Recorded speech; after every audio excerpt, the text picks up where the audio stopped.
إن الحمد لله نحمده ونستعينه ونستغفره ونعوذ بالله من شرور أنفسنا ومن سيئات أعمالنا من يهد الله فلا مضل له ومن يضلل فلا هادي له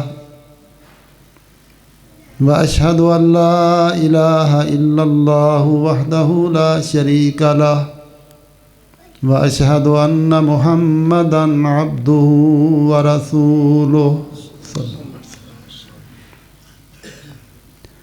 أرسله بالحق بشيرا ونذيرا بين يدي الساعة من يطع الله ورسوله فقد رشد ومن يعص الله ورسوله فقد غوى وإنه لا يضر إلا نفسه ولا يضر الله شيئا نسأل الله ربنا تبارك وتعالى أن يجعلنا ممن يطيعه ويطيع رسوله ويتبع رضوانه ويجتنب سخطه فإنما نحن به وله آمين. أما بعد فباب قول الله تبارك وتعالى ونضع الموازين القسط ليوم القيامة وأن أعمال بني آدم وقولهم توزن. وقال مجاهد القسطاس العدل بالرومیہ.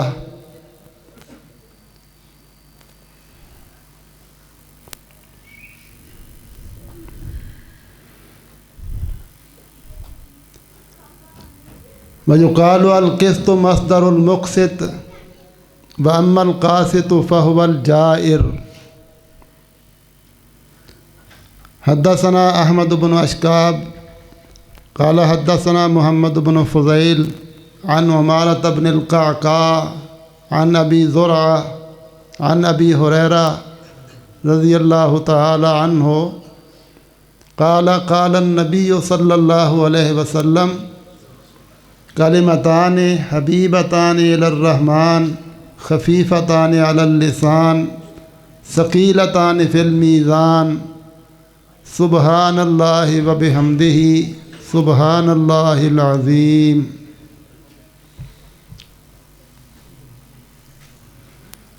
بہت بڑی خوشی کی بات ہے، ہمارے محترم بھائی حافظ عثمان صاحب نے مرالی والا میں یہ گلشن سجایا ہوا ہے. ماشاءاللہ بخاری شریف پڑھائی گئی اور 10 بچیاں آج بخاری پڑھ کے فارغ ہو رہی ہیں.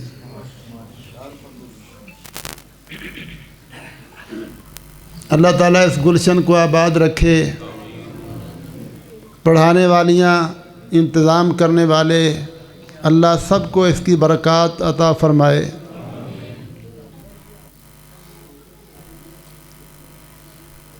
اصل علم یہ ہے جو اللہ نے آسمان سے نازل فرمایا ہے.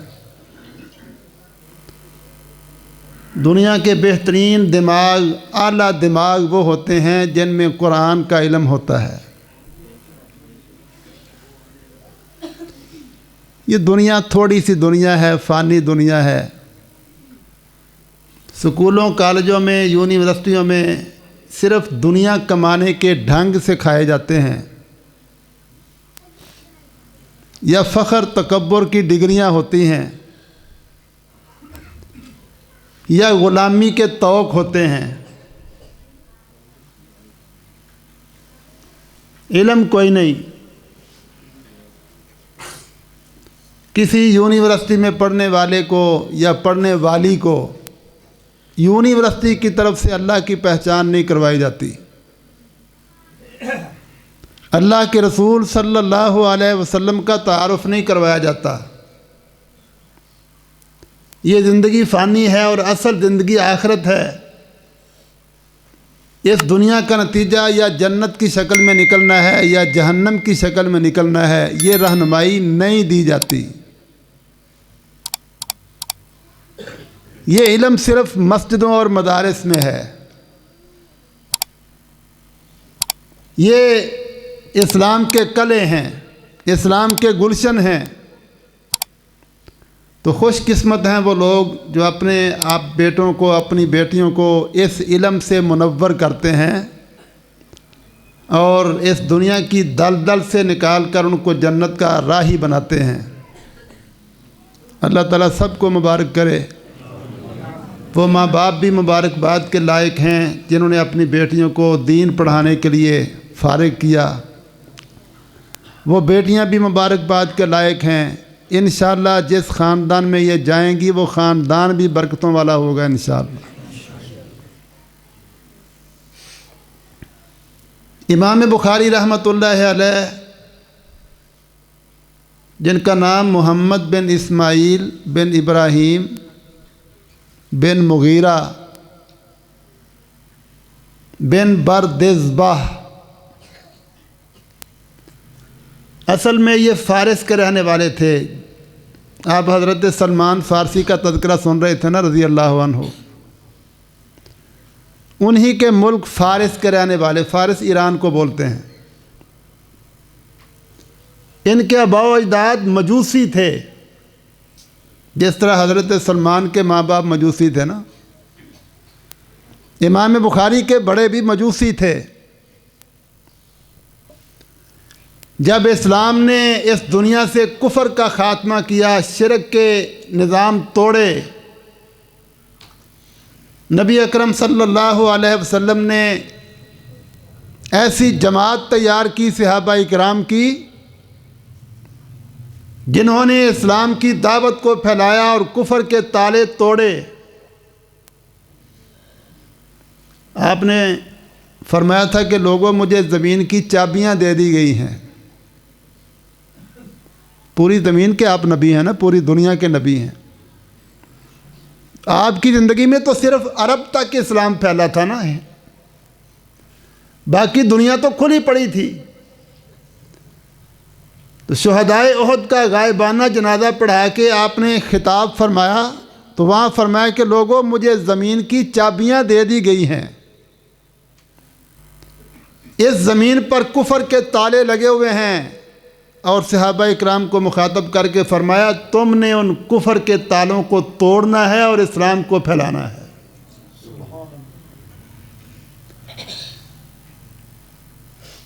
اسلام پھیلا، جہاد سے کفر کے تالے ٹوٹے، تو ان کے آباء و اجداد میں سے مغیرہ کو اللہ نے اسلام کی توفیق عطا فرمائی۔ جب اسلام کی سمجھ آئی تو پہلی زندگی پر بڑی شرمندگی کا اظہار کرتے تھے کہ ہمیں پیدا کرنے والا اللہ، زندگی دینے والا اللہ، جوانیاں عطا کرنے والا اللہ، بے شمار نعمتیں دینے والا اللہ، اور ہم اللہ کو چھوڑ کر آگ کی پوجا کرتے رہے۔ دکھ ہوا کہ ہم نے اپنی زندگی کہاں برباد کر دی۔ پھر یہ ارادہ کیا کہ اپنی اولاد کو ہم دین پڑھائیں گے۔ ہم تو چلو جس طرح زندگی گزر گئی، اپنی اولاد پر کفر کے سائے نہیں پڑنے دیں گے۔ اللہ کرے ہمیں بھی اس بات کی سمجھ آ جائے۔ اپنی اولادوں کو کفر کے سائے سے بچانا بہت بڑی ذمہ داری ہے ماں باپ کی۔ رسول اللہ صلی اللہ علیہ وسلم نے فرمایا تھا کہ اللہ جب بچے پیدا کرتا ہے تو مسلمان پیدا کرتا ہے۔ کل مولود یولد علی الفطرہ، ہر بچہ اسلام پر پیدا ہوتا ہے۔ فَأَبَوَاهُ يُحَوِّدَانِهِ أَوْ يُنَصِّرَانِهِ أَوْ يُمَجِّسَانِهِ، یہ ماں باپ ہے جو اپنے بیٹوں کو یا یہودی بنا دیتے ہیں، یا مجوسی بنا دیتے ہیں، یا عیسائی بنا دیتے ہیں۔ اب بچہ کیسے یہودی عیسائی بنتا ہے؟ ماں باپ کی غلط تربیت سے۔ اگر ماں باپ اس کی تربیت کریں اسلام کے مطابق، اس کی حجامت اسلام والی ہو، اس کا لباس اسلام والا ہو، اس کا کھانا پینا اسلام کے مطابق ہو، چلنا پھرنا اسلام والا ہو، اس کو دیکھنے والے سمجھیں گے یہ مسلمان بچہ ہے۔ اور اگر اس کی حجامت عیسائیوں جیسی ہے، پیالہ کٹ، کچھوے کی طرح سر بنا کے، لوگ کہتے ہیں پیالہ کٹ، اس کا لباس عیسائیوں والا ہے، اس کی بولیاں ماما پاپا ٹاٹا بائے بائے عیسائیوں والی ہیں، اس کا اٹھنا بیٹھنا کھانا پینا غیر مسلموں جیسا ہے، اس کو دیکھنے والے کیا سمجھیں گے یہ مسلمان ہے؟ ماں باپ کی بہت بڑی ذمہ داری ہے کہ اپنے بچوں کو کفر کے سائے سے بچائیں۔ اللہ تعالیٰ نے اسلام کو اپنا رنگ قرار دیا، صبغۃ اللہ، یہ اسلام اللہ کا رنگ ہے، اور رنگ نظر آتا ہے۔ دیکھو دیواروں کا رنگ نظر آتا ہے، یا آپ نے مختلف ڈیزائن بنائے ہیں، کپڑے رنگین ہیں، ہر رنگ نظر آتا ہے نا۔ اسلام نظر آنا چاہیے ہماری حجامتوں میں، ہمارے لباسوں میں، ہمارے اٹھنے بیٹھنے میں، کھانے پینے میں، چلنے پھرنے میں، اسلام نظر آنا چاہیے، یہ صبغۃ اللہ ہے۔ اللہ ہمیں توفیق عطا فرمائے۔ تو ان کا بیٹا ہوا، نام رکھا ابراہیم۔ کہ ابراہیم وہ شخصیت ہے جن کو اللہ نے اس دنیا میں اپنا خلیل قرار دیا تھا۔ آگے ان کا بیٹا ہوا، انہوں نے نام رکھا اسماعیل، کہ اسماعیل ابراہیم کا وہ بیٹا ہے جو باپ کے اس خواب پر کہ اللہ حکم دے رہا بیٹا ذبح کرو، اپنی جان قربان کرنے کے لیے تیار ہو گیا تھا۔ اور اسماعیل کے ہاں جب بیٹا پیدا ہوا تو انہوں نے نام رکھا محمد۔ یہ اللہ کے نبی نہیں بول رہا میں، امام بخاری کا نام ہے محمد۔ تو امام بخاری رحمۃ اللہ علیہ فرماتے ہیں، میں 8 سال میری عمر تھی، میری ماں نے مجھے پرائمری اسکول میں داخل کروایا ہوا تھا کہ یہ کچھ لکھنا پڑھنا جان لے۔ تو الہمت حفظ الحدیث، الہمت حفظ الحدیث، الہام کیا گیا میری طرف۔ الہام اللہ کی طرف سے اس خیال کو کہتے ہیں جو اللہ کی طرف سے انسان کے دل میں آتا ہے۔ الہمت، مجھے الہام کیا گیا، حفظ الحدیث، کہ محمد چھوٹا سا بچہ ہے، پرائمری اسکول میں پڑھنے والا، تو تختیاں لکھنے والا نہیں، تم حدیث یاد کرو، حدیث یاد کرو۔ میرے دل میں حدیث پڑھنے کا، حدیث یاد کرنے کا شوق پیدا ہوا۔ باپ فوت ہو چکے تھے بچپن میں، ماں بھی بڑی عبادت گزار تھی، اللہ سے دعائیں کرتی تھی، یا اللہ میرے بیٹے کو اپنے دین کے لیے چن لے۔ بعض کتابوں میں لکھا ہے کہ امام بخاری بچپن میں نابینے ہو گئے تھے، تو ماں نے اللہ سے بڑی دعائیں کی، یا اللہ میرا بیٹا ہے، میں نے تیرے دین کا کام لینا ہے، اس کو وقف کیا دین کے لیے، تو اس کی بنائی کمزور ہو گئی ہے۔ بڑی دعائیں کی اللہ سے، بڑی دعائیں کی۔ تو ایک رات خواب میں حضرت ابراہیم علیہ السلام سے ملاقات ہوئی، تو حضرت ابراہیم نے خواب میں امام بخاری کی والدہ کو بشارت دی کہ اللہ کی بندی، تیری دعائیں اللہ نے قبول کر لی ہیں اور تیرے بیٹے کی بنائی واپس کر دی ہے۔ مائیں بھی اللہ سے تعلق والی، اللہ سے محبت والی۔ صبح اٹھی دیکھا تو حضرت امام بخاری کی آنکھیں بالکل ٹھیک ہیں، اور اتنی زبردست بینائی کہ چاند کی روشنی میں بیٹھ کر کتابیں لکھتے تھے۔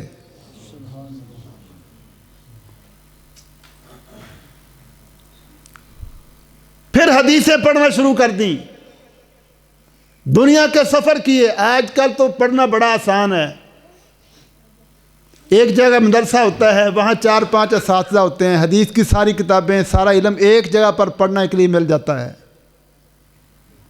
کوئی اپنی سستی کمزوری سے نہ پڑھے تو نہ پڑھے، ورنہ موقع بہت زبردست ہوتا ہے۔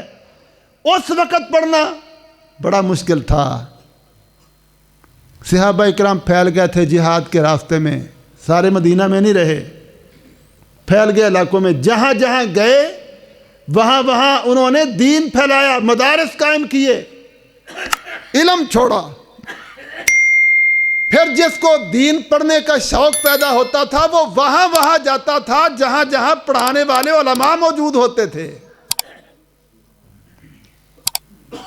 اس طرح پوری دنیا کا سفر کرنا پڑتا تھا۔ آپ محدثین کے حالات زندگی پڑھیں، زندگیاں وقف کی ہیں، پڑھنے کے لیے اپنے شہر میں پڑھا، بغداد چلے گئے، مکہ چلے گئے، مدینہ چلے گئے، کوفہ چلے گئے، بصرہ چلے گئے، مصر چلے گئے، رے چلے گئے، جہاں جہاں پڑھانے والے علماء موجود تھے وہاں وہاں جا کے پڑھتے تھے۔ روکھی سوکھی کھا کے، کوئی مدرسے نہیں ہوتے تھے، کوئی فنڈ جمع نہیں ہوتے تھے، طلباء کے کھانے پینے کے اہتمام نہیں ہوتے تھے، خود محنتیں کرتے، مزدوریاں کرتے، تجارتیں کرتے، اپنی ضرورتیں پوری کرتے اور پھر علم حاصل کرتے۔ اتنا پڑھا کہ امام بخاری رحمہ اللہ کے حوالے سے محدثین نے یہ کہا ہے کہ جس حدیث کا امام بخاری کو علم نہیں وہ حدیث ہی نہیں ہے۔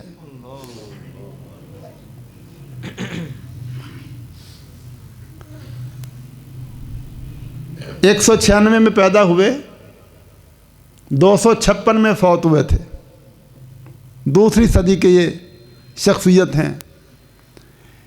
ان کے دور میں فتنے بھی بڑے پیدا ہوئے۔ رافضیوں کا فتنہ وہ تو صحابہ اکرام کے دور میں کھڑا ہو گیا تھا، عبداللہ ابن سبا کا فتنہ، سبائی فتنہ، اللہ کی صفات کا انکار، یہ عقیدے کے دین کی بنیاد وحی پر نہیں، حدیث پر نہیں، صرف قرآن اللہ کی کلام ہے، اللہ کی کتاب ہے، یہ کافی ہے، اس کو اپنی عقل سے سمجھنا ہے، اپنی عقل سے، دین کی بنیاد اپنی عقل پر ہے، وحی پر نہیں۔ اور لوگوں نے یہ عقیدہ بنا کے اپنی مرضی سے قرآن کی تفسیر کرنا اور اپنی مرضی سے مسائل نکالنا بنانا شروع کر دیے تھے۔ بہت بڑا بگاڑ پیدا ہو چکا تھا مسلمانوں میں، عقیدوں کا بگاڑ، منہج کا بگاڑ، علمی بگاڑ، اللہ پر اپنی مرضی کی باتیں کہی جاتی تھیں۔ لوگ کہتے تھے اگر اللہ کی صفات کو مانا جائے تو یہ شرک ہو جائے گا۔ اگر ہم کہیں کہ اللہ سنتا بھی ہے تو سنتے تو انسان بھی ہیں، اگر ہم کہیں کہ اللہ دیکھتا بھی ہے تو دیکھتے تو انسان بھی ہیں، تو یہ تو شرک ہو گیا۔ کہتے اگر اللہ کی صفات کو مانے تو شرک ہو جاتا ہے، تعدد صفات سے تعدد الہہ ماننا پڑتا ہے۔ ان بے عقلوں کو یہ سمجھ نہیں تھی کہ اللہ کا سننا اس طرح ہے جس طرح اس کی شان کے لائق ہے، اور انسان کا سننا اس طرح جس طرح انسان کے لائق ہے۔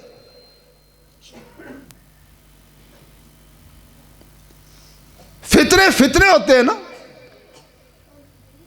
یہ انسان کی جو عقل ہے نا بہت بڑی نعمت ہے، بہت بڑی نعمت ہے، لیکن عقل اس وقت تک صحیح کام نہیں کرتی جب تک وحی کی روشنی میں اس کو نہ رکھا جائے۔ آنکھیں ہیں نا، آنکھیں بہت بڑی نعمت ہیں، لیکن روشنی کے بغیر ہم دیکھ سکتے ہیں؟ روشنی کے بغیر آنکھیں کام کرتی ہیں؟ آنکھوں سے دیکھنے کے لیے روشنی کا ہونا ضروری ہے۔ اللہ نے دن کو روشن بنایا، آپ دیکھتے ہیں، رات کو روشنی کا بندوبست کریں آپ کو سب کچھ نظر آئے گا۔ اگر روشنی نہ ہو، اندھیرا ہو، تو آپ کی آنکھیں آپ کو دھوکہ دیتی ہیں کہ نہیں؟ لوگ وہ چھوٹے چھوٹے درخت دیکھ کر سمجھتے وہ پتہ نہیں کوئی بندہ کھلوتا ہے۔ جس طرح آنکھوں کے روشنی سے فائدہ اٹھانے کے لیے روشنی کا ہونا، سورج کا ہونا ضروری ہے، اسی طرح عقل سے صحیح فائدہ اٹھانے کے لیے وحی کا نور ہونا ضروری ہے۔ اگر وحی کی رہنمائی نہ ہو تو یہ عقل انسان کو دھوکہ دیتی ہے۔ عقل فرعون کے پاس بھی تھی، قارون کے پاس بھی تھی، ابو جہل کو لوگ ابو الحکم کہتے تھے، عقلیں تھیں ان کے پاس، لیکن وحی کا نور نہیں تھا، وحی کی روشنی نہیں تھی، ان کی عقل نے ان کو شرک میں پھینک دیا، کفر کا شکار ہو گئے، اور یہ عقیدے مسلمانوں میں آ گئے کہ دین کی بنیاد وحی پر نہیں، دین کی بنیاد عقل پر ہے۔ گمراہیوں کے راستے کھل گئے۔ امام بخاری رحمۃ اللہ علیہ نے اس وقت یہ کام کیا، صحیح بخاری لکھ کر سب سے پہلے وحی کا باب رکھا ہے، باب بدء الوحی۔ یہ اشارہ کیا کہ لوگو، اگر تم نے دین کو سمجھنا ہے تو دین کی بنیاد وحی پر ہے،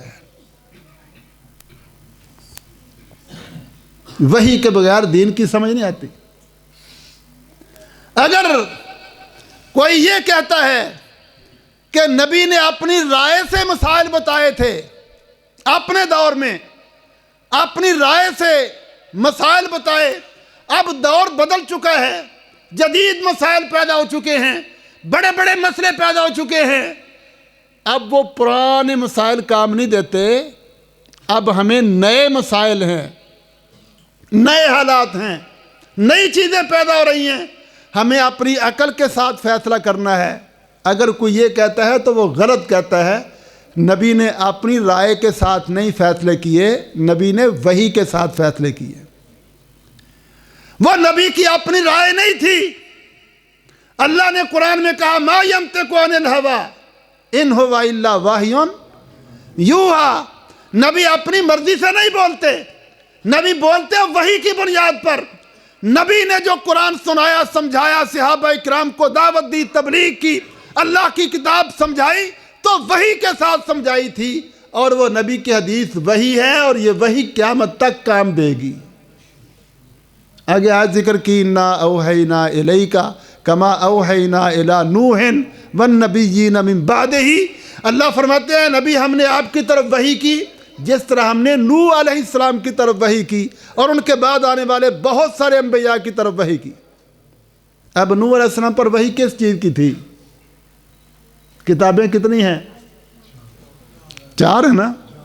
تورات موسیٰ علیہ السلام پر اتری، زبور حضرت داؤد علیہ السلام پر نازل ہوئی، انجیل حضرت عیسیٰ علیہ السلام پر نازل ہوئی، اور قرآن مجید ہمارے پیغمبر محمد صلی اللہ علیہ وسلم پر نازل ہوا۔ یہ 4 کتابیں ہیں، یہ 130 کے قریب صحیفے ہیں جو اللہ نے مختلف نبیوں پر نازل کیے، اور نبی 1.25 لاکھ کے قریب ہیں، 313 رسول ہیں جن پر نئے احکام نازل ہوتے رہے۔ بتاؤ نوح علیہ السلام پر کون سی کتاب اتری تھی؟ ان پر جو وحی نازل ہوئی تھی وہ حدیث کی وحی تھی۔ فَمَا إِنَّا أَوْحَيْنَا إِلَيْكَ، اللہ نے فرمایا ہمارے پیغمبر محمد صلی اللہ علیہ وسلم ہم نے آپ کی طرف وحی کی جس طرح ہم نے نوح علیہ السلام کی طرف وحی کی، یعنی ان کے اوپر ہم نے حدیث کی وحی کی، آپ کے اوپر بھی ہم نے حدیث کی وحی کی ہے۔ یہ نبی کی رائے نہیں۔ جب نبی کی رائے دین میں نہیں تو کسی انسان کی رائے بھی دین کے اندر نہیں چل سکتی۔ جس طرح قرآن وحی ہے، اسی طرح محمد الرسول اللہ صلی اللہ علیہ وسلم کی حدیث بھی وحی ہے۔ اور حضرت نوح علیہ السلام کی قوم تباہ ہوئی تھی نا، عذاب آیا تھا نا۔ کون سا عذاب آیا تھا بھلا؟ پانی کا۔ کس چیز کا انکار کیا تھا انہوں نے؟ قوم نے کس چیز کا انکار کیا تھا؟ حضرت نوح علیہ السلام کی حدیث کا۔ حدیث کی وحی تھی نا ان پر۔ حضرت نوح علیہ السلام کی حدیث کا انکار کیا، ان کی قوم نے، تباہ و برباد ہو گئے۔ اسی طرح محمد الرسول اللہ صلی اللہ علیہ وسلم کی حدیث کا انکار کرنے والے بھی تباہ و برباد ہوں گے۔ پہلا باب امام بخاری نے باندھ کر دین کی بنیاد سمجھا دی کہ جس نے دین کو پڑھنا ہے، دین پر چلنا ہے، وہ اپنا عقیدہ ٹھیک کرے کہ دین کی بنیاد رائے پر نہیں، عقل پر نہیں، دین کی بنیاد وحی پر ہے۔ اور جس طرح قرآن وحی ہے، اسی طرح نبی اکرم صلی اللہ علیہ وسلم کی حدیث بھی وحی ہے۔ اس کے بعد کتاب الایمان کا ذکر کیا ہے۔ ایمان وحی پر، قول اقوال پر نہیں۔ قول اقوال پر نہیں۔ آج بدقسمتی سے ہمارے لوگوں میں بہت سارے قول اقوال چلتے ہیں۔ بزرگوں نے یوں فرمایا، بزرگوں کو خواب آیا تھا، بزرگوں نے یہ کہا تھا، اپنی اپنی فقہ اور اپنے اپنے قول اقوال لیے پھرتے ہیں۔ دین کی بنیاد قول اقوال پر نہیں، دین کی بنیاد وحی پر ہے۔ اللہ نے فرمایا هو الذی بعث فی الامیین رسولا منہم یتلو علیہم آیاتہ۔ ہم نے ان پڑھ لوگوں میں، جاہل لوگوں میں، ان گمراہ لوگوں میں اپنے پیغمبر محمد صلی اللہ علیہ وسلم کو مبعوث فرمایا، اور نبی نے آ کے کیا کیا؟ اپنے بزرگوں کے قول سنائے تھے، اپنے بڑوں کے خواب سنائے تھے؟ نہیں، یتلو علیہم آیاتہ، نبی نے اللہ کی آیات پڑھ پڑھ کر لوگوں کو ہدایت دی تھی، گمراہیوں اور جہالتوں سے نکالا تھا۔ دین کی بنیاد وحی پر ہے۔ یہ ساری تفصیلات بیان کرنے کے بعد آخر میں امام بخاری نے کتاب التوحید کا ذکر کیا ہے۔ کتاب التوحید 99 کتابیں ہیں، اس میں بعض نے 100 بھی کہا ہے۔ کتاب کے اندر مختلف کتابیں ہیں نا، کتاب التوحید والرد علی الجہمیۃ وغیرہم، توحید کا عنوان دے کر ساتھ میں یہ توحید ہے، اور اس توحید میں جہمیہ وغیرہ کا رد ہے۔ جہم بن صفوان یہ جعد بن درہم کا شاگرد ہے، وہ بھی اللہ کی صفات کا منکر تھا۔ جعد بن درہم ابان کا شاگرد ہے، ابان طالوت کا شاگرد ہے، اور طالوت اس بدبخت کا داماد بھی ہے، شاگرد بھی ہے، بھانجا بھی ہے، جس نے ہمارے پیغمبر صلی اللہ علیہ وسلم پر جادو کیا تھا۔ لبید ابن عاصم، اللہ کے نبی پر جادو کرنے والا بدبخت، اسلام کا دشمن، اس کا شاگرد بھی، بھانجا بھی، داماد بھی، اس کا آگے شاگرد، اس کا آگے شاگرد، اس کا آگے شاگرد، وہ جہم بن صفوان، جس کے نام پر جہمیہ فرقہ بنا، جو اللہ کی صفات کے منکر تھے۔ یہ میں نے سند آپ کو اس لیے بیان کی ہے کہ آپ یہ سمجھیں کہ اسلام میں جتنے بھی فرقے ہیں، سب کے ڈانڈے پیچھے یہودیوں سے جا کے ملتے ہیں۔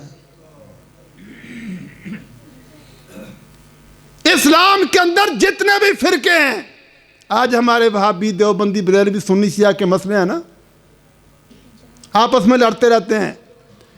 ذرا ذہن کو کھلا کرو، ذرا بلند کرو۔ ہمارا مسلمانوں کا ایک کلمہ ہے، لا الہ الا اللہ محمد الرسول اللہ صلی اللہ علیہ وسلم، جو ہم سب پڑھتے ہیں، دیوبندی بھی، بریلوی بھی، وہابی بھی اسی کلمے کو پڑھتے ہیں۔ ہمیں اس کلمے کی بنیاد پر اپنے آپ کو ایک امت سمجھنا چاہیے۔ یہ جو فرقوں کی لڑائیاں ہیں نا، آپس میں فرقے اور پھر آپس میں لڑنا اور ایک دوسرے پر تان کرنا اور فتوے لگانا، یہ پیچھے یہودی بیٹھے ہیں، صلیبی بیٹھے ہیں، ہندو بیٹھے ہیں، بدبخت، وہ اس طرح ہمیں آپس میں لڑاتے ہیں تاکہ یہ اسلام دنیا میں بدنام ہو، دنیا پر غالب نہ آ سکے۔ تو یہ فرقے، اس کے پیچھے یہودی، صلیبی، اسلام دشمن۔ امام بخاری کہتے ہیں ان ظالموں کا عقیدہ یہ ہے، اگر اللہ کی صفات مانے تو شرک ہوتا ہے۔ آپ ذرا غور تو کریں ان کی بات پر۔ اگر تم نے کہا نا اللہ سنتا بھی ہے، دیکھتا بھی ہے، علم رکھتا ہے، تو یہ شرک ہو جائے گا۔ اچھا پھر کیا عقیدہ رکھیں کہ اللہ ہے لیکن وہ سنتا بھی نہیں، وہ دیکھتا بھی نہیں، وہ جانتا بھی نہیں، وہ کچھ بھی نہیں؟ یہ اللہ کی تعریف ہے؟ تو اللہ کی توہین ہے۔ عقل پرستی کا حال دیکھو۔ عقل، یہ ساری دنیا کو ایک عقل کے پیچھے لگا رہے ہیں۔ ساری دنیا کی عقل ایک جیسی نہیں، ایک بندے کی عقل بھی ایک جیسی نہیں۔ بچپن میں اس کی عقل کچھ اور ہوتی ہے، جوانی میں اس کی عقل کچھ اور کہتی ہے، بڑھاپے میں اس کی عقل کچھ اور کہتی ہے، آج اس کی عقل کچھ اور کہتی ہے، کل اس کی عقل کچھ اور فیصلہ دیتی ہے۔ عقل کی بنیاد پر تم کس طرح دنیا کو کھڑا کر سکتے ہو؟ یہ وہی ہے جو پوری دنیا کو مجتمع کرتی ہے۔ تو امام بخاری نے کتاب التوحید والرد علی الجہمیہ وغیرہم، جہمیہ وغیرہ کا رد کیا کہ جن کا یہ عقیدہ ہے کہ اللہ کی صفات نہیں تسلیم کی جانی چاہیے، یہ شرک ہو جائے گا، وہ غلط کہتے ہیں۔ قرآن مجید نے اور نبی صلی اللہ علیہ وسلم کی حدیث نے جو اللہ کا تعارف کروایا ہے، اللہ کی صفات کو، اللہ کے کمالات کو، اللہ کی قدرتوں کو بیان کر کے اللہ کی بڑائی، اللہ کی اہمیت، اللہ کی عظمت کو بیان کیا ہے۔ اگر اللہ کی صفات کو مانیں گے تو اللہ کا احترام ہوگا، اس کی کبریائی کو مانا جائے گا۔ اگر اللہ کی صفات کو نہیں مانیں گے تو یہ اس کی توہین ہوگی۔ تو توحید میں تو اللہ کی عظمت ہے، اس پر پھر امام بخاری نے کئی دلائل دیے، کئی صفات کا تذکرہ کیا، اور آخر میں جو باب بند ہے نا، اس میں اللہ تعالیٰ کی کلام کا تذکرہ کیا اور اللہ کی اور صفات کا بھی تذکرہ کیا۔ ایک ہوتی ہے تلاوت، آپ نے تلاوتیں سنی ہے نا پہلے، ماشاءاللہ سارے حافظ ہمارے قاری تلاوت کرتے ہیں۔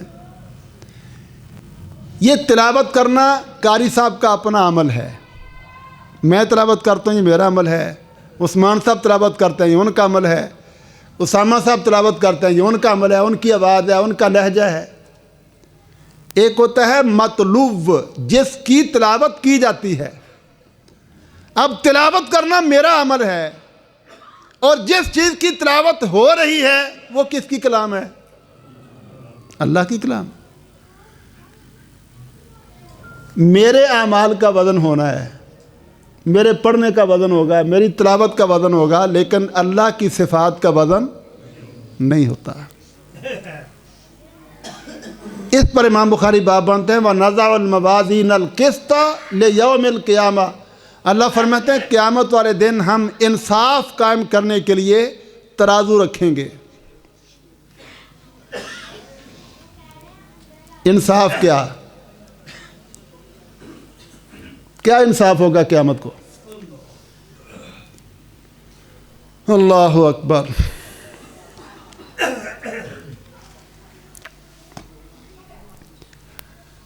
اسلام کے اندر سب سے بنیادی علم یہ ہے کہ ساری کائنات کو پیدا کرنے والا اور اس کا نظام چلانے والا اکیلا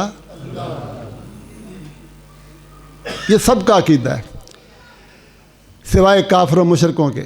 باقی سب مسلمانوں کا عقیدہ ہے کہ ساری کائنات کو پیدا کرنے والا اور اس کا نظام چلانے والا اکیلا اللہ۔ اگلی بات، دنیا میں سب سے بڑی دانائی، عقل مندی، انصاف، عدل یہ ہے کہ بندہ یہ حقیقت قبول کرے کہ مجھے پیدا کرنے والا، مجھے زندگی دینے والا، میرے لیے دن بنانے والا، میرے لیے رات بنانے والا، میرے لیے بیوی پیدا کرنے والا، مجھے اولادیں دینے والا، میرے کھانے پینے کے لیے بے شمار نعمتیں پیدا کرنے والا میرا رب ہے۔ تو جس رب نے اتنے احسان کیے ہیں اس رب کی عزت ہونی چاہیے کہ بے عزتی؟ دنیا میں سب سے بڑی عقل مندی اور دانائی یہ ہے کہ بندہ پھر اپنے رب کے حکم کے مطابق زندگی گزارے۔ آج ہمارے لوگ پڑھے لکھے ہیں، چودھری بنے پھرتے ہیں، ذمہ دار ہیں، کاروبار کرتے ہیں، تجارتیں کرتے ہیں، ان کو یہ تو ہوتا ہے کہ میں کاروباری ہوں، میرے پاس زمینیں ہیں، میرے پاس جائیداد ہے، میرا بڑا کاروبار ہے، اس پر خوشی ہے، لیکن ان کو یہ سمجھ نہیں کہ یہ سب کچھ دینے والا میرا رب ہے۔ یہ پتہ ہی نہیں، یہ سمجھ نہیں کہ سب کچھ دینے والا میرا اللہ ہے۔ اگر یہ پتہ ہو تو پھر اس کی عقل اس کو کہے کہ جس رب نے اتنے احسان کیے ہیں پھر اس رب کی فرما برداری بھی کر۔ دنیا میں سب سے بڑی دانائی، سب سے بڑا انصاف، عقل یہ ہے کہ بندہ اپنے پیدا کرنے والے، نعمتیں دینے والے رب کی فرما برداری میں زندگی گزارے۔ اچھا، آپ کا ایک ملازم ہو، نوکر ہو، آپ اسے مہینے بعد 30-40 ہزار تنخواہ دیتے ہیں، وہ تنخواہ آپ سے لے اور آپ کی کام نہ کرے، تنخواہ لے کام نہ کرے، کہنا نہ مانے، عزت نہ کرے، بتاؤ وہ اچھا ہے کہ برا ہے؟ نہیں، بڑا اچھا ہوگا۔ اسی مثال کو سمجھنے، ہمیں زندگی دینے والا، بے شمار نعمتیں دینے والا ہمارا رب ہے، ہم اس کی نعمتیں کھا کے، اس کے احسانات استعمال کر کے پھر اس کی فرما برداری نہ کریں تو ہم اچھے ہیں کہ برے ہیں؟ یہ انصاف ہوگا قیامت والے دن۔ اللہ تعالیٰ فرمائیں کہ بندے میں نے تجھے پیدا کیا، تجھے زندگی دی، تجھے جوانی دی، تجھے بے شمار نعمتیں دی، بتا تو نے میری کیا عزت کی؟ جس نے اس دنیا میں اللہ کی نعمتیں کھا کر، اللہ کے احسانات لے کر، اللہ کے حکم کے مطابق زندگی گزاری، اس وحی کے مطابق زندگی گزاری، ان کے متعلق فیصلے ہوں گے کہ یہ کامیاب ہے، جنت ملے گی، انعام ملیں گے۔ اور جنہوں نے اس دنیا میں اللہ کی نعمتیں کھائیں، اللہ کی پیدا کی ہوئی زمین کے اوپر رہے، آسمان کے نیچے رہے، اللہ کے پیدا کیے دن سے فائدہ اٹھائے، رات سے فائدے اٹھائے، بے شمار نعمتیں استعمال کیں، لیکن اللہ کی عبادت نہیں کی، اللہ کی فرما برداری نہیں کی، قیامت والے دن اللہ فیصلہ دیں گے کہ یہ مجرم ہے۔ سورۃ یاسین پڑھتے ہیں نا آپ، اس میں اللہ فرماتے ہیں وَامْتَازُوا الْيَوْمَ أَيُّهَا الْمُجْرِمُونَ، اعلان ہوگا قیامت کو، مجرموں الگ ہو جاؤ۔ یہ مجرم کون ہے؟ اللہ کے مجرم ہیں۔ آج بھائیو ہمیں سوچنا چاہیے، مجھے اللہ نے زندگی دی ہے، جوانی دی ہے، بے شمار نعمتیں دی ہیں، میں اپنے رب کا فرما بردار ہوں کہ اپنے رب کا مجرم ہوں؟ یہ انصاف کے ترازو رکھے جائیں گے۔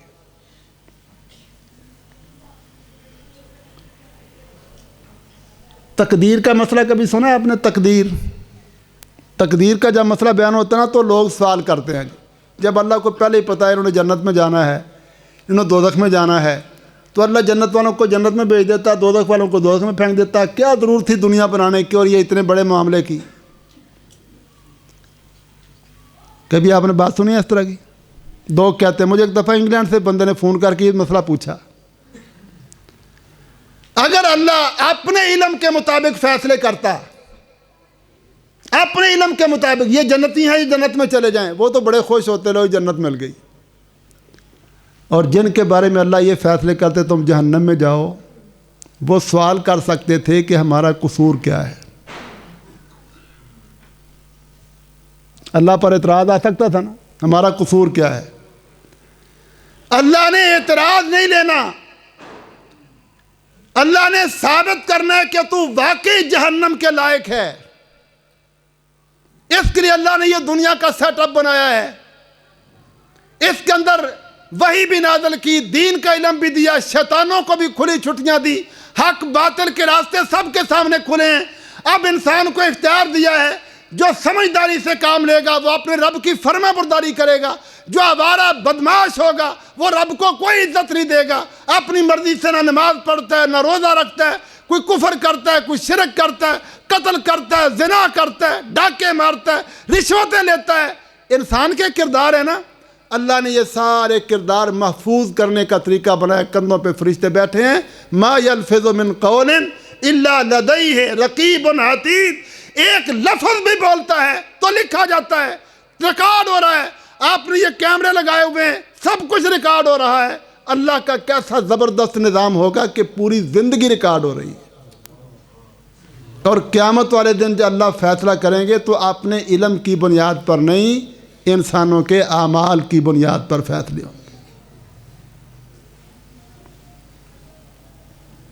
جنہوں نے ایمان کی زندگی گزاری ان کے اعمال نامے میں سارا کچھ لکھا ہے، وہ بڑا خوش ہوگا، ہاں وہ مقرؤ کتابیہ، وہ میرا اعمال نامہ پڑھو، انی ظننت انی ملاق حسابیہ۔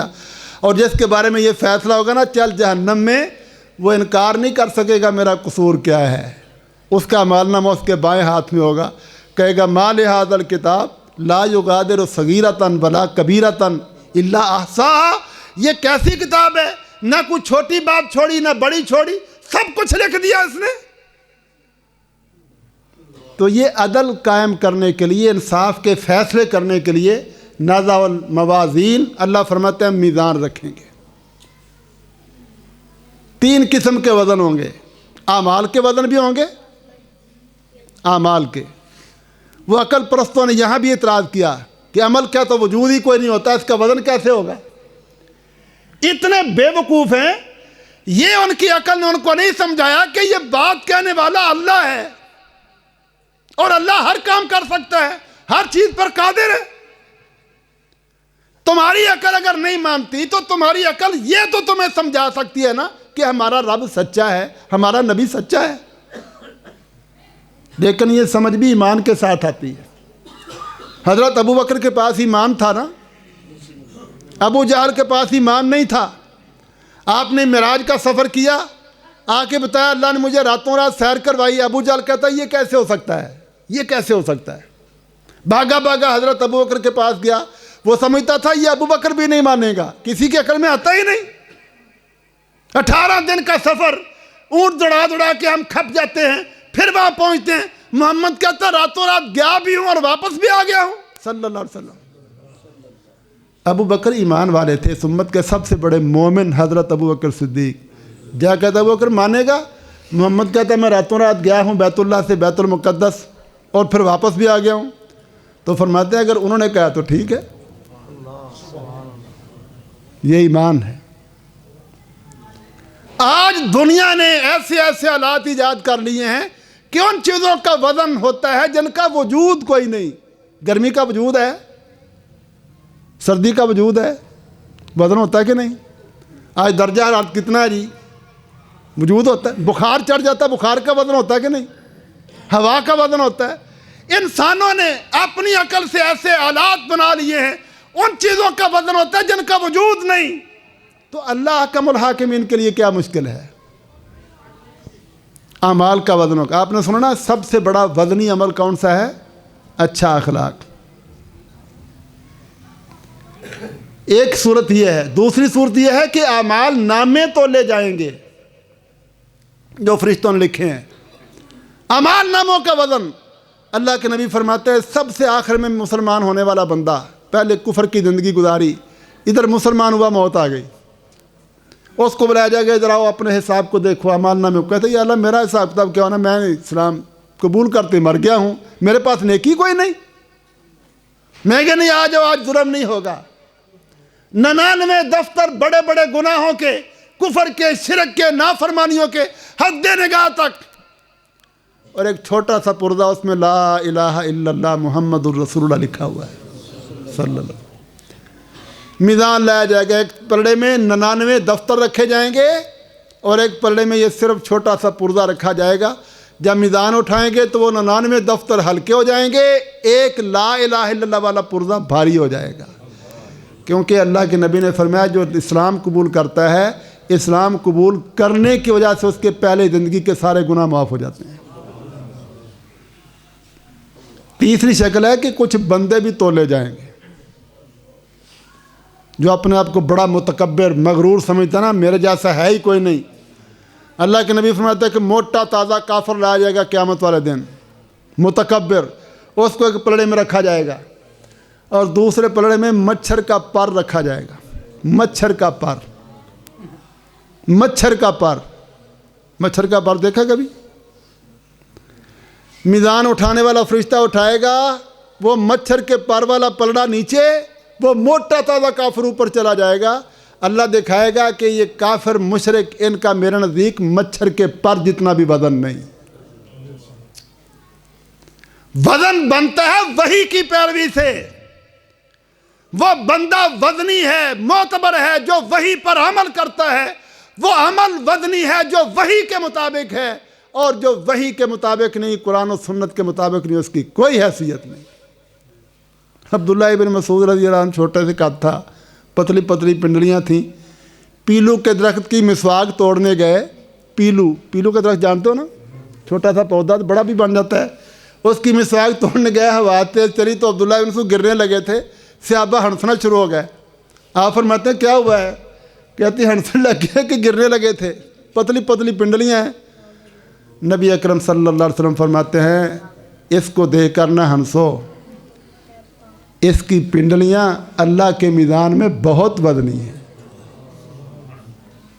اور چودھری بنے پھرتے ہو، اپنے آپ کو بڑا سمجھتے ہو، ہم جاٹ ہیں اور ہم یہ ہیں اور ہم وہ ہیں۔ نکلو ان غفلتوں سے، اپنا وزن بنانا ہے تو وحی کی پیروی کرو، قرآن و سنت کی پابندی کرو۔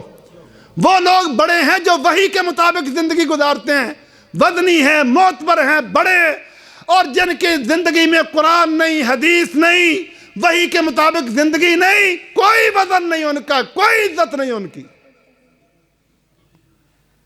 نضع الموازین القسط لیوم القیامہ، قیامت والے دن ہم انصاف قائم کرنے کے لیے، لوگوں سے انصاف منوانے کے لیے میزان قائم کریں گے۔ وَأَنَّ أَعْمَالَ بَنِي آدم وَقَوْلَهُمْ یوزن، انسانوں کے اعمال بھی تولے جائیں گے اور انسانوں کی باتیں بھی تولی جائیں گی۔ باتوں میں وہ کلام والا مسئلہ بھی آ گیا ہے، اللہ کی کلام اس کا وزن کوئی نہیں، وہ نہیں تولا۔ ہاں بندے کا پڑھنا یہ اس کا عمل ہے، یہ تولا جائے گا۔ آگے امام بخاری رحمہ اللہ ذرا وسعت پیدا کرتے ہوئے نا تراجم ابواب میں بڑی وسعت پیدا کی ہے، یہ سمجھانے کے لیے کہ اپنے ذہن کو ذرا کھول لو۔ یہ لفظی ترجمے والے نہیں کھلا ذہن ہوتا ان کا، ترجمہ پڑھو، اس کے مفہوم کو جانو، گہرائی میں جاؤ۔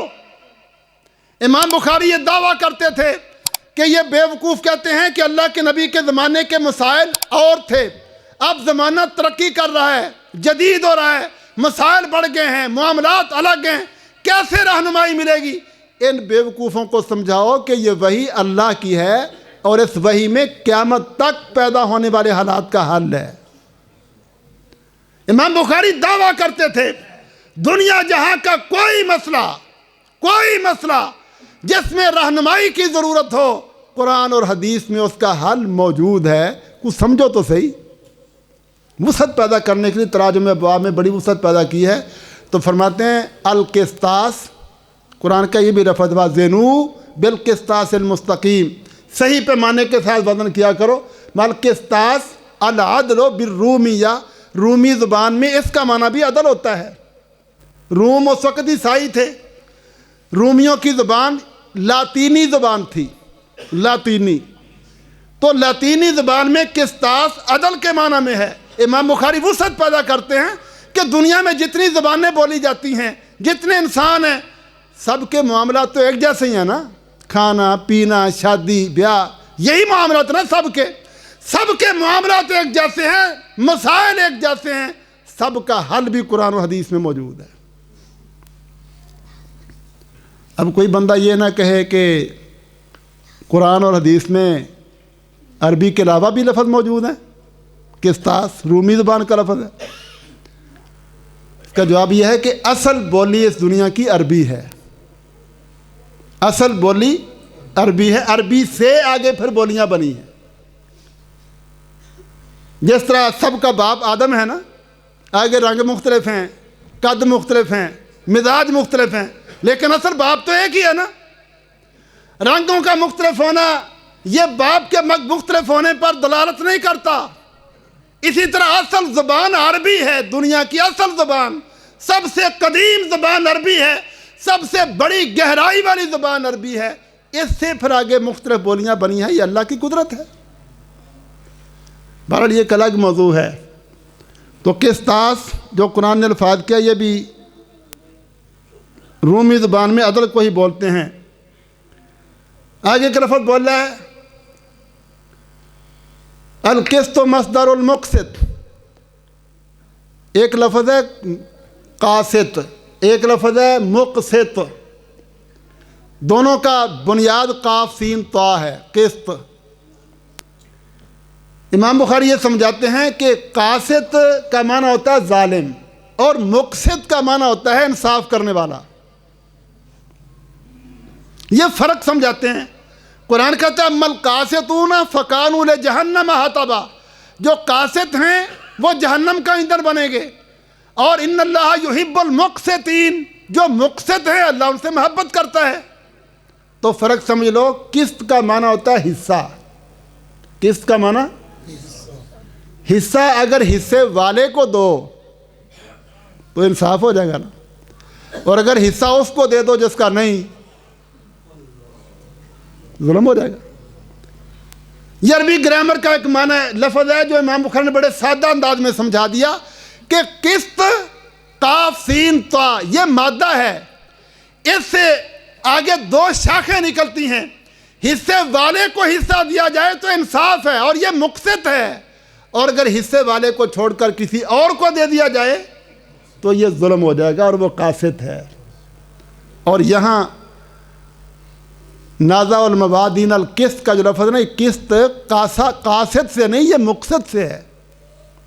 اللہ انصاف کے ترازو قائم کریں گے۔ اس کے بعد امام بخاری نے اپنی سند بیان کی ہے، حدثنا احمد بن اشکاب، کہ ہمیں یہ حدیث پڑھائی ہمارے استاد احمد بن اشکاب۔ اشکاب یا اشکاب یہ لقب ہے ان کا، نام ان کا معمر تھا۔ یہ سب سے آخری استاد ہیں امام بخاری کے۔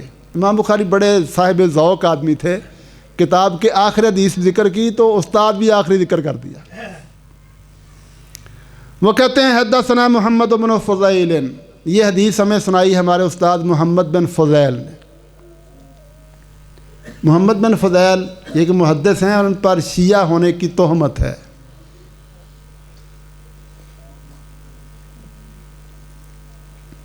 آج کے بعد جاہل لوگ نا دھوکہ دینے کے لیے اعتراض کرتے ہیں، تم کہتے ہو بخاری سب سے صحیح کتاب ہے، بخاری میں تو ایسے راوی بھی ہیں جن پر شیعہ ہونے کا الزام ہے۔ تو یہ مسئلہ بھی سمجھ لو، آج کے شیعہ اور اس وقت کے شیعہ یہ الگ الگ ہیں۔ اس وقت کے جو شیعہ تھے نا، صحابہ کرام کی اولاد اور صحابہ کرام کے دور میں، ان کا موقف صرف اتنا تھا کہ حضرت عثمان رضی اللہ تعالیٰ عنہ کے دور میں جب بغاوت کھڑی ہوئی تھی نا، مدینہ میں بلوائی آئے تھے، تو حضرت عثمان نے سختی نہیں کی، نرمی کی کہ اللہ کے نبی کا شہر ہے مدینہ، تو میں نہیں چاہتا میری وجہ سے یہاں لڑائی ہو۔ اور پھر کتنا بڑا فتنہ بنا، تو عثمان شہید کر دیا گیا، آگے لڑائی پیدا ہو گئی، امت کا بڑا نقصان ہوا۔ اس لحاظ سے وہ حضرت عثمان رضی اللہ عنہ کے حوالے سے کہتے تھے کہ انہوں نے فتنے کے معاملے میں نرمی دکھائی۔ اور حضرت علی رضی اللہ تعالیٰ عنہ، ان کے دور میں خارجیوں کا فتنہ کھڑا ہوا تھا، تکفیری اور خارجی۔ حضرت علی کے پاس خارجیوں کے متعلق بڑی معلومات تھیں، اللہ کے نبی سے سن رکھا تھا انہوں نے کہ ایسا گروہ پیدا ہوگا جو قرآن بڑا پڑھیں گے، نمازیں بڑی پڑھیں گے، روزے بہت رکھیں گے، بڑی بڑی اچھی باتیں کہیں گے، لیکن سب کچھ گلے سے اوپر اوپر ہوگا۔ بڑی نشانی یہ ہے کہ مسلمانوں کو، کلمہ پڑھنے والوں کو قتل کریں گے اور کافروں کو چھوڑ دیں گے۔ آج کے تکفیری بھی ایسے ہی ہیں نا، یہ ٹی ٹی پی والے، داعش والے باتیں بڑی کرتے ہیں، معمولی کسی کا گناہ برداشت نہیں کرتے، حکومتوں کے خلاف ہیں، فوج کے خلاف ہیں، مسلمانوں کے خلاف ہیں کہ یہ مسلمان ہو کر عیسائیوں کے ساتھ دوستی ہیں، یہ گناہ کرتے ہیں، وہ گناہ کرتے ہیں۔ انسانی کمزوریاں، مجبوریاں، ان کے اوپر بڑا اپنے ایمان کا اظہار کرتے ہیں، ہم مومن ہیں، ہم مسلمان ہیں، ہم ان کو برداشت نہیں کرتے، اور پھر یہ سب کچھ کرنے کے بعد بدبخت قتل کرتے ہیں کلمہ پڑھنے والوں کو، اور بت پرستوں کو، یہودیوں عیسائیوں کو کچھ نہیں کہتے۔ یہ ہیں خارجی لوگ۔ اللہ کے نبی نے ایسے لوگوں کو جہنمیوں کے کتے کہا ہے، کلاب و اہل النار، جہنمیوں کے کتے۔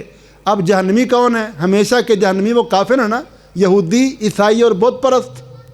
ان الذین کفروا من اہل الکتاب والمشرکین فی نار جہنم خالدین فیہا، ہمیشہ ہمیشہ کے جہنمی کافر ہیں، یہودی ہیں، عیسائی ہیں، بت پرست ہندو ہیں۔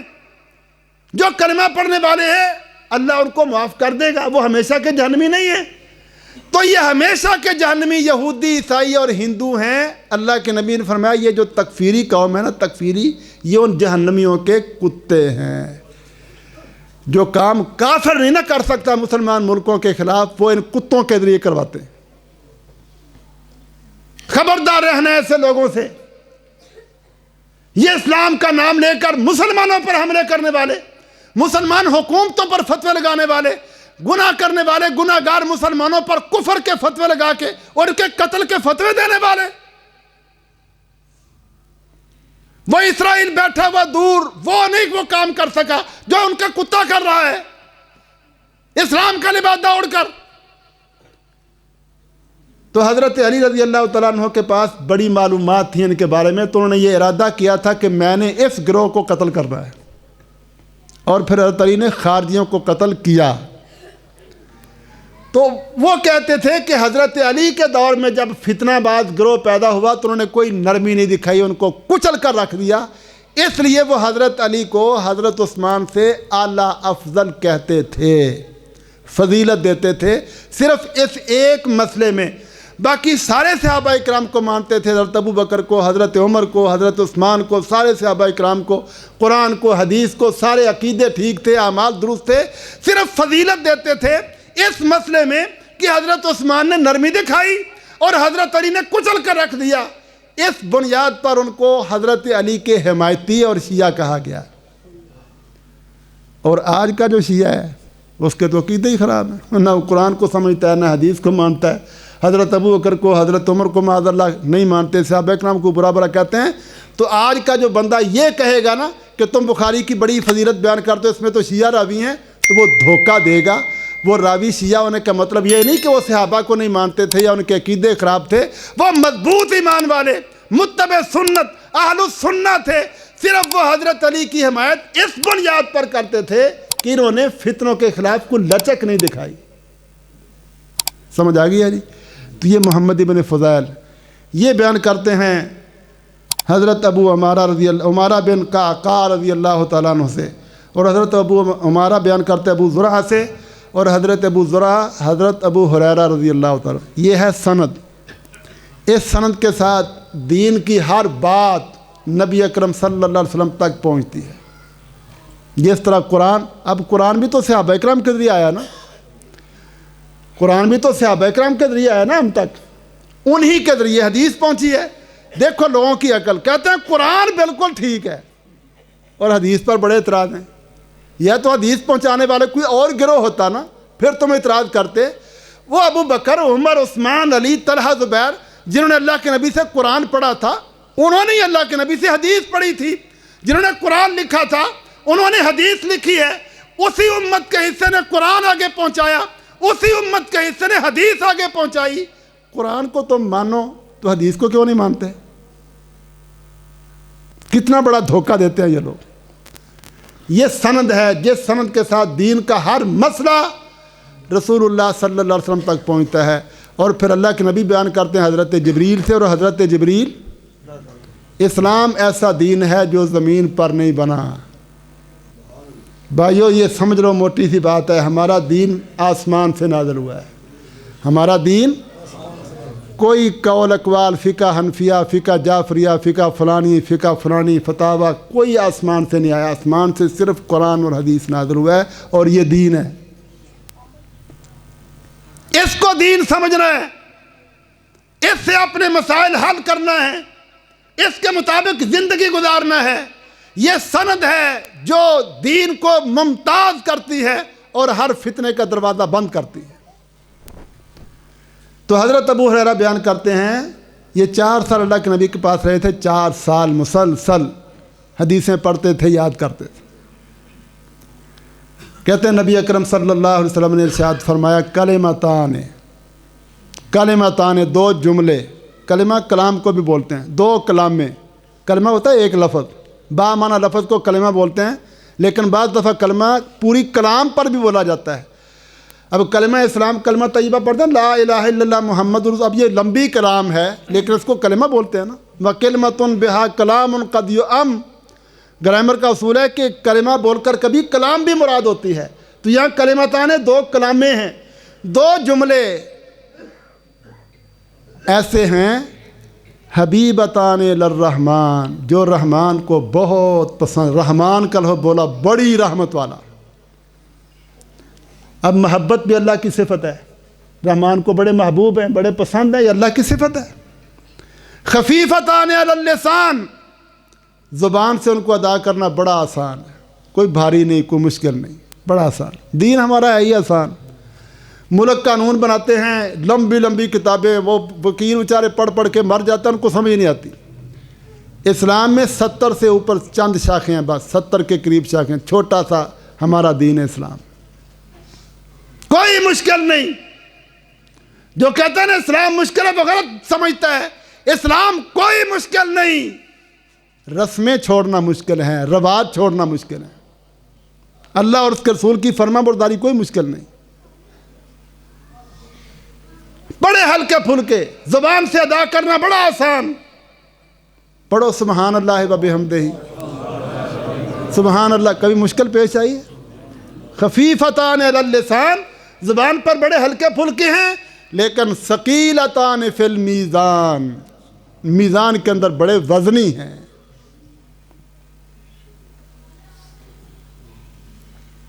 میزان کے اندر بڑے وزنی ہیں۔ اور وہ کلمے کیا ہیں؟ سبحان اللہ و بحمدہ، سبحان اللہ العظیم۔ کیا وزن ہے ان کے اندر؟ چھوٹے چھوٹے جملے، ہلکے پھلکے جملے، وزن کیا ہے؟ سبحان اللہ، سبحان اللہ، اس میں پورے شرک کا رد ہے۔ دو لفظ ہیں سبحان اور اللہ، سبحان اللہ پورے شرک کے عقیدے کا رد ہے اس میں۔ پتہ مشرکوں کا عقیدہ کیا تھا؟ کبھی قرآن پڑھو نا ترجمے والا، اللہ نے سوالن جواباً مشرکین کا عقیدہ قرآن میں بیان کیا۔ ان سے پوچھو آسمان کس نے پیدا کیا؟ کہتے اللہ۔ زمین کس نے پیدا کی؟ اللہ نے۔ تمہیں کس نے پیدا کیا؟ اللہ نے۔ بارشیں کون برساتا ہے؟ اللہ۔ پیداوار کون اگاتا ہے؟ اللہ۔ پھر شرک کیا تھا ان کا؟ جب وہ ہر چیز کا خالق اللہ کو مانتے ہیں تو شرک کیا تھا؟ وہ کہتے تھے پیدا تو اللہ کر بیٹھا ہے، پر اب اس ساری دنیا کا نظام اللہ سے نہیں چلایا جاتا۔ وہ کس کس کی سنیں، کس کس کو دیکھے؟ دنیا ہی بڑی ہے، مشرق مغرب شمال جنوب میں بڑی مخلوق ہیں، اللہ کس کس کو سنے، کس کس کو دیکھے؟ صفات کا انکار۔ کہتے ہیں وہ ساری دنیا کا نظام نہیں چلا سکتا۔ پھر خود ہی اللہ کی وہ اپنی طرف سے حمایت کرتے کہ اللہ نے پھر بزرگوں کو چنا ہے، لات منات عزا حبل کو چنا ہے، ان کو اختیارات دیے ہیں۔ کیا دیا ہے؟ چور کوئی نہ کوئی چوری چھوڑ جاتا ہے نا۔ پہلے کہتے ہیں کہ اللہ سے دنیا کا نظام سنبھالا نہیں جاتا، کہ اللہ کمزور ہے۔ پھر کہتے ہیں بزرگوں کو اللہ نے چنا ہے اور ان کو طاقتیں دی ہیں۔ سمجھ آئی بات کی؟ نہیں سمجھ آئی؟ ان کو طاقتیں دی ہیں، قوتیں دی ہیں۔ اور بھلے مانسو اگر اللہ کے پاس طاقتیں قوتیں ہیں تو پھر وہ نظام اکیلا کیوں نہیں چلا سکتا؟ اور اگر اس کے پاس طاقتیں قوتیں نہیں تھیں تو ان کو کہاں سے دیں؟ سمجھ آئی کہ نہیں؟ عجیب عقیدے۔ شیطان انسانی شکل میں آ کے لوگوں کے عقیدے بگاڑتا تھا۔ مشرکین کا عقیدہ تھا دنیا بڑی پھیل گئی ہے، پیدا اس نے کر لیا سب کو، لیکن ان کی نسلیں جب آگے چلی، تعداد بڑھ گئی، اب اللہ کے لیے ساری دنیا کو سنبھالنا مشکل، ممکن نہیں۔ اب بزرگ ہیں، اللہ نے چنے ہیں، یہ اللہ کی مدد کرتے ہیں۔ اب اگر اللہ کو ہم پکاریں گے تو وہ نہیں سنتا، ان کو کہیں گے، یہ اللہ کو بتائیں گے، پھر کام سیدھا ہو جائے گا۔ اس طرح نے اللہ کو کمزور، بے بس، محتاج سمجھا ہوا تھا۔ سبحان اللہ میں اس سارے عقیدے کا رد ہے، اس میں کوئی کمزوری نہیں، کوئی نقص نہیں، کوئی عیب نہیں۔ اللہ ہر قسم کی کمزوری سے پاک ہے۔ سبحان اللہ کا معنی کرتے ہیں اللہ پاک ہے، یعنی ہر قسم کے عیب سے۔ جو مشرک مانتے ہیں وہ سب کی سن نہیں سکتا، سب کو دیکھ نہیں سکتا، اللہ کو کمزور بنا دیا۔ اس سارے عقیدے کا انکار ہے سبحان اللہ میں، سارے شرک کا انکار، جڑ اکھاڑ دیا اس لفظ نے۔ اور وَبِحَمْدِهِ، حمد اس تعریف کو کہتے ہیں جس میں اللہ کی صفات کا اقرار ہو۔ وہ سننے والا ہے، وہ دیکھنے والا ہے، وہ جاننے والا ہے، وہ سینے کی باتیں جانتا ہے۔ لا یعودہ حفظہما، ان طاقتوں قوتوں کی بنیاد پر دنیا جہاں کا نظام چلانا اس کے لیے کوئی مشکل۔ حمد میں اللہ کی ساری صفات کا اقرار ہے، سبحان میں سارے شرک کا رد ہے۔ سب سے بڑا اہم بنیادی مسئلہ توحید ہے نا، اور سب سے بڑا ظلم شرک ہے۔ سب سے بڑے ظلم شرک کا رد اور سب سے بڑے بنیادی مسئلے توحید کا اعتراف، اقرار اس جملے کے اندر ہے۔ یہ وزن ہے ان جملوں کا، سبحان اللہ و بحمدہ، سبحان اللہ العظیم۔ اللہ کے نبی فرماتا ہے جو بندہ ایک دفعہ الحمدللہ پڑھتا نا، میزان بھر جاتا ہے اللہ کی تعریف، اللہ کا میزان۔ سبحان اللہ الحمدللہ تملأان، یہ دونوں میزان کو بھر دیتے ہیں، اتنی نیکیاں پیدا ہوتی ہیں، میزان بھر جاتا ہے۔ یا آسمان زمین کے درمیان جتنا خلا ہے سب نیکیوں سے بھر جاتا ہے۔ تو امام بخاری رحمۃ اللہ علیہ نے یہ آخر میں حدیث درج کر کے نا یہ سمجھایا ہے کہ اللہ کی صفات کا انکار کرنا اللہ کی توہین ہے، توحید نہیں۔ توحید یہ ہے، اللہ کی عظمت یہ ہے، کمال یہ ہے کہ اللہ کی ساری صفات کو مانا جائے۔ یاد رکھو مرالی والے کے بھائیوں، جو اللہ کی صفات کو مانے گا وہ کبھی شرک نہیں کرے گا۔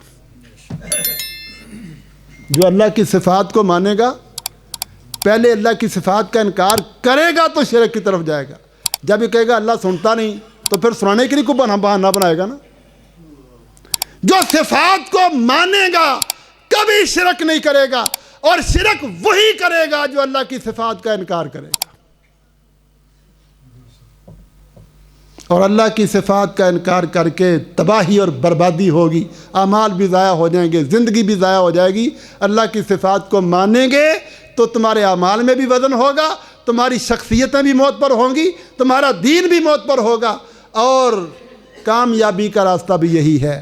امام بخاری نے اپنی اس کتاب کو وحی سے شروع کر کے توحید پر ختم کر کے پورے دین کو اس کے اندر بند کر دیا ہے۔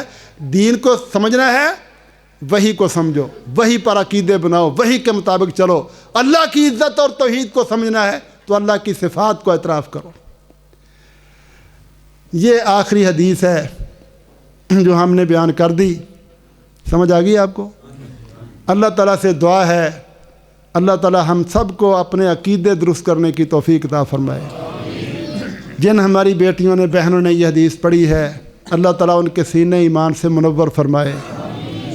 صحیح بات ہے، سورۃ احزاب میں نا، سورۃ احزاب میں 22ویں پارے میں اللہ تعالیٰ نے اپنی بیوی، نبی کی بیویوں کو مخاطب کیا ہے، اور مراد پوری امت کی عورتیں ہیں۔ فرمایا وَاذْكُرْنَا،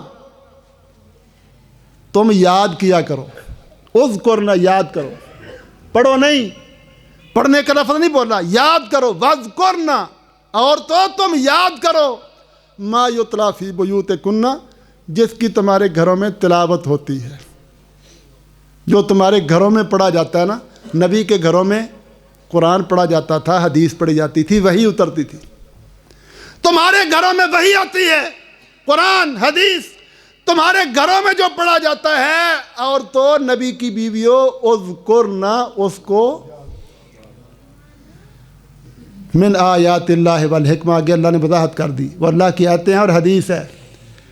تو عورتوں کو بھی حکم ہے کہ عورتیں قرآن اور حدیث یاد کریں۔ ہمارے لوگ کہتے ہیں یہ عورتوں کو حفظ نہیں کرانا چاہیے، عورتوں کو نہیں پڑھیں، یہ بھول جائیں گی، پھر گناہ ہوگا۔ شیطان بڑا پرانا ہے نا، بڑا تجربہ کار ہے، وہ بندے کو گمراہ کرتا ہے اس کے حساب سے۔ بڑا آسان سا نسخہ دے دیا، عورتوں کو حفظ کراؤ گے بھول جائے گی، گناہ گار ہو جائے گی، حدیث پڑھاؤ گے گناہ گار ہو جائیں۔ نہیں، اللہ کا حکم ہے یاد کرو تم قرآن حدیث کو۔ کیوں؟ امت کی نسلوں کی تربیت عورتوں کے ذمہ ہے۔ عورتوں یاد رکھو، اللہ نے تمہیں ہر قسم کی محنت، مشقت، کام سے چھٹی دے دی ہے۔ اسلام میں عورت کو محنت کرنے کی کوئی ضرورت نہیں۔ بچی ہے، اس کا باپ اس کے سارے خرچے پورے کرتا ہے۔ شادی ہو گئی، خامد ساری ذمہ داریاں پوری کرتا ہے۔ ماں بن گئی، اولاد ذمہ داریاں پوری کرتی ہے۔ 4 مرد ہیں، 4 قسم کے مرد جو عورت کی خدمت کرتے ہیں، باپ، بھائی، خامد، بیٹے۔ اور عورت نے کتنی کی خدمت کرنی ہے؟ صرف ایک خامد کی۔ خامد کی خدمت کرنی ہے نا، اس نے نکاح کر کے خامد کے پاس آتے، اس کی روٹیاں پکانا، اس کے گھر کو چلانا، اس کی بچوں کی۔ عورت صرف ایک بندے کی خدمت کرتی ہے، خامد کی۔ اللہ نے عورت کی خدمت کے لیے 4 قسم کے مرد رکھے ہوئے ہیں۔ اور یورپ کہتا ہے عورت پر بڑا ظلم ہوتا ہے، جھوٹ بولتے ہیں یورپی، بکواس کرتے ہیں۔ ان کی عورتیں ذلیل ہو رہی ہیں، نہ ان کا باپ ہے، نہ ان کا بھائی ہے، نہ ان کا خامد ہے، نہ ان کا بیٹا ہے۔ جب تک ان کے حسن کے اندر چمک ہے، بکتی ہیں، اور جب حسن ماند پڑتا ہے کوئی پوچھنے والا نہیں، پھر اولڈ ہاؤس میں جاتی ہیں اور ایک کتا ان کو دے، یہ کتے کے ساتھ زندگی گزارو۔ ہمارے لوگوں نے بھی کتے رکھے ہیں نا، یہ کتے وہ رکھتے ہیں جن کا کچھ بھی نہیں۔ اسلام نے عورت کو کتنی عزت دی ہے، تجھے کچھ کرنے کی ضرورت نہیں، تیرا باپ ہے، تیرا بھائی ہے، تیرا خامد ہے، تیرا بیٹا ہے، اور تیرے ذمے کیا ہے؟ اذکرنا ما یتلی فی بیوتکن، تو قرآن یاد کر، تو اپنے نبی کی حدیث یاد کر، تیرے خامد نے، تیرے باپ نے، تیرے بھائی نے باہر کے کام کرنے، وہ محنتیں کریں گے، کاروبار کریں گے، تو گھر میں بیٹھ کے قرآن حدیث یاد کر۔ تو نے امت کی نئی نسل کو، اسلام کی نسل کو تربیت دینا ہے، کفر کے سائے سے بچانا ہے، اسلام کے سپاہی پیدا کرنا ہے، اسلام غالب کرنے والے غیرت مند پیدا کرنے ہیں۔ تو نے اپنی اولاد کو اسلامی بنانا ہے، اس لیے تجھے ہر قسم کے کام سے چھٹی ہے۔ تو اپنے گھر میں قرآن حدیث پڑھ کے بچوں کی تربیت کر، خاندانوں کو سنوار، خامد کو سنوار، بھائیوں کو سنوار، برادری کو سنوار۔ ایک عورت اگر دین پر کھڑی ہو جائے، دین پر، میں یہ دعوے سے کہتا ہوں، اگر عورتیں اپنی ذمہ داری کا احساس کر لیں، 99% کفر کا نظام ختم ہو سکتا ہے۔ ہمارے بھائی عثمان صاحب کہیں گے چودھری صاحب نماز پڑھو، چلو کاری بہو چل کے تم نہیں نا مانے گا۔ بیگم صاحبہ کہے چودھری صاحب نماز پڑھیے، چودھری صاحب پڑھیں گے کہ نہیں؟ اللہ کے نبی نے دعا فرمائی، اللہ اس عورت پر رحمت کرے جو تہجد کے وقت اٹھتی ہے اور اپنے خامد کو بھی اٹھاتی ہے، اور اگر وہ نہیں اٹھتا تو پانی کے چھینٹے پھینکتی ہے اس کے اوپر۔ یہ محبت والا رشتہ ہے نا، اس کو دنیا داری کا رشتہ نہیں بنانا، ایمان کا رشتہ بنانا ہے۔ عورت اگر اس کے اندر احساس پیدا ہو، یہ ہمارے اندر جو بگاڑ ہے نا، لباس بگڑے ہوئے ہیں، حجامتیں بگڑی ہوئی ہیں، بولیاں بگڑی ہوئی ہیں، سب ماں کی تربیت کے غلط ہونے کی وجہ سے۔ اگر ماں تربیت کرے، بیٹے جھوٹ نہیں بولنا، بائیں ہاتھ سے نہیں کھانا، الٹی سیدھی حجامت نہیں بنانا، دعائیں یاد کروائے، صبح کی دعا، شام کی دعا، بسم اللہ پڑھ کے کھانا ہے، السلام علیکم کہنا ہے، چھت پہ چڑھو تو اللہ اکبر پڑھو، نیچے اترو تو سبحان اللہ پڑھو، چھوٹی چھوٹی سنتوں کے ساتھ تربیت کرے تو یہ بچے انشاءاللہ اسلام کے سپاہی پیدا ہو سکتے ہیں۔ یہ بہت بڑی ذمہ داری ہے عورتوں کی، جو پڑھ رہی ہیں اللہ ان کو اس ذمہ داری سمجھنے کی توفیق دے، اور جو نہیں نہ پڑھا رہے وہ احساس پیدا کریں۔ اللہ نے قیامت کو پوچھنا ہے، میں نے معصوم بچے ایمان سے لبریز توحید والے تیری گودی میں پہنچائے تھے، بیچارے کو نہیں پتا تھا دنیا میں کیا کیا فتنے ہیں، کیا کیا گمراہی ہیں، تو نے کیوں نہیں سمجھایا ان کو؟ ان کے صرف جسم نہیں پالنے، ان کے ایمان کی حفاظت کرنا ہے۔ اور اس کے لیے یہ مدارس اللہ کی بہت بڑی رحمت ہیں، یہ محسن ہیں مدارس والے، تمہاری اولادوں کی اسلامی تربیت کرنے والے۔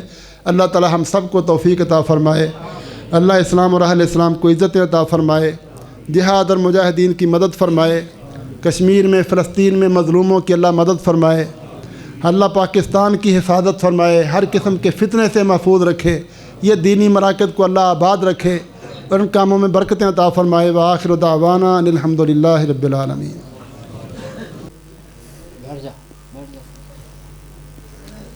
آپ قرآن کا ترجمہ پڑھتے ہیں، حدیث پڑھتے ہیں، آپ کے ذہن میں آ گیا ہے قرآن کا اللہ کا یہ حکم ہے، حدیث کا یہ حکم ہے، پھر کوئی نیا مسئلہ آپ کے سامنے آتا ہے کہ یہ اس مسئلے کو بتاؤ جائز ہے کہ ناجائز ہے۔ آپ سوچتے ہیں یار یہ مسئلہ قرآن میں اس کے حوالے سے کیا ہے، حدیث میں اس کے حوالے سے کیا ہے۔ مثلاً ہیروئن ہے نا، آج کا ہیروئن پیتے ہیں نا لوگ، نشہ ہے، اب اس کا نام تو قرآن حدیث میں نہیں ہے، ہیروئن ہے، شیشہ ہے جو لوگ استعمال کرتے ہیں۔ تو آپ سوچتے ہیں کہ ہیروئن حلال ہے کہ حرام ہے، کیا ہے، اس کے متعلق نہ قرآن میں آتا ہے نہ حدیث، لفظ تو نہیں آتا۔ آپ سوچتے کہتے ہیں قرآن نے شراب کو حرام کیا ہے اس لیے کہ اس میں نشہ ہوتا ہے، تو نشہ تو اس میں بھی ہے، تو نشہ ہونے کی وجہ سے جس طرح وہ حرام ہے اس طرح یہ بھی۔ یہ مسائل کا حل سوچنا قرآن اور حدیث کی روشنی میں، اس کو اجتہاد کہتے ہیں۔ اجتہاد قول اقوال کے تحت نہیں ہوتا، یہ قرآن حدیث ہے نا، اللہ نے اس کو قیامت تک کے لیے دین قرار دیا ہے، مکمل دین بنایا، اس لیے کہ اس کا مطلب یہ ہے کہ دنیا جہاں کا ہر مسئلہ اس کے اندر حل ہو سکتا ہے۔ کوئی آپ سے سوال کرے روزہ رکھ کے ٹیکہ لگوانا جائز ہے کہ نہیں، ایک اور مثال، روزہ رکھا ہوا ہے، ٹیکا لگوا سکتے ہیں کہ نہیں؟ اب ٹیکے کا ذکر حدیث میں نہیں آتا، نہ قرآن میں آتا ہے.